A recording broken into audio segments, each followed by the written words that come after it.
Estelle Dargent pour l'agenda culturel du week-end. Évidemment, l'événement, ce sont les journées européennes du patrimoine. Oui, voilà, ça se passe donc tout ce week-end. Dans la région, pas mal de monuments y participent.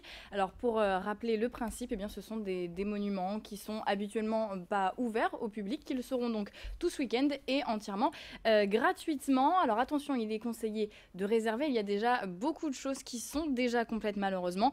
Pour cela, n'hésitez pas à vous rendre sur le site internet de vos villes pour connaître le programme et surtout donc réserver. On vous a quand même sélectionné 2 rendez-vous, 2 activités gratuites à faire et qui ne sont pas complètes puisqu'elles sont ouvertes à tous. On commence par ce samedi soir avec un mapping sur la façade du Théâtre du Nord à Lille. Donc ce mapping, ce sont en fait des projections vidéo. C'est à partir de 21h ce samedi, donc sur la façade du Théâtre du Nord. Le lendemain, le dimanche midi, avis aux gourmands, il y aura un pique-nique géant au parc Jean-Baptiste Lebas. C'est organisé par le collectif Mange Lille. En fait, ce sont des jeunes chefs de la région qui vous ont concocté des petits paniers repas, des paniers locaux et bio.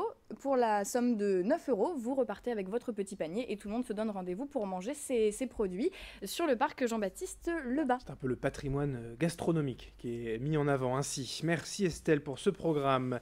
Un peu de sport aussi maintenant à Armentières. Direction pour ça les Prés du M à Armentières. Ce week-end est consacré au sport nautique. C'est la 9e édition de la route du Ch'ti. Donc vous allez pouvoir assister à des compétitions, un des plus gros rassemblements de windsurfers, des compétitions de paddle aussi.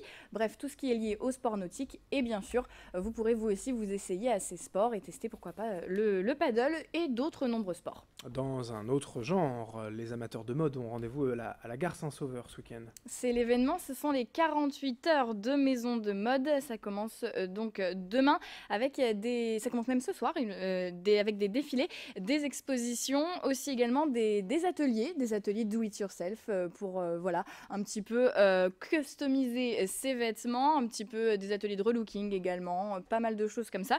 Et puis un temps fort dimanche, la Glam Run, c'est tout simplement une course sur talons aiguilles. C'est la 6e édition et c'est ouvert à tout le monde. Donc vous pouvez vous aussi, Adrien, participer. C'est ouvert aux hommes Oui, comme mais je aux n'ai pas femmes. votre niveau. Vous êtes quand même double tenante du titre, celle de cette Glam Run, donc je vais vous laisser concourir. Allez, on termine rapidement par une bonne action à faire sur la plage. Ça se passe du côté de Wimereux avec l'association Sea Shepherd, une action écolo pour eh bien, tout simplement participer à une opération ramassage de déchets.